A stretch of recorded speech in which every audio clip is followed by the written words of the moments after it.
أعلن الناخب الوطني الجزائري فلاديمير بيتكوفيتش عن القائمة الرسمية للمنتخب الوطني تحسباً للمباراتين المرتقبتين أمام منتخبي بوتسوانا وغينيا ضمن منافسات الجولة الخامسة والسادسة من التصفيات الإفريقية المؤهلة لكأس العالم 2026.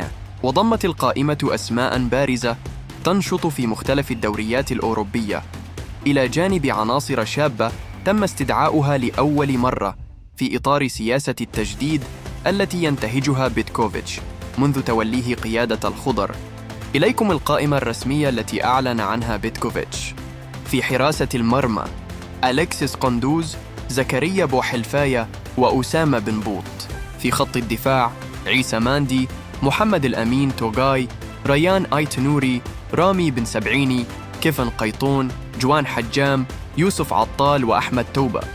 في الوسط: رامز زروقي، حسام عوار، هشام بوداوي، إيلان قبال، إبراهيم مازا، ونبيل بن طالب.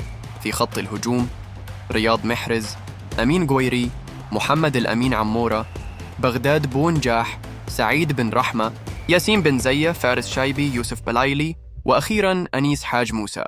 المباراة الأولى ستجرى يوم 4 سبتمبر على أرضية ملعب حسين آيت أحمد بتيزي وزو، فيما تقام المواجهة الثانية يوم 8 سبتمبر بمدينة الدار البيضاء المغربية.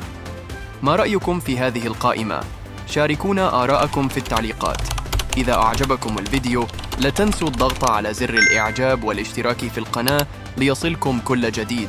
كان معكم سبورت فيجن، نراكم قريباً في فيديو جديد بإذن الله. إلى اللقاء.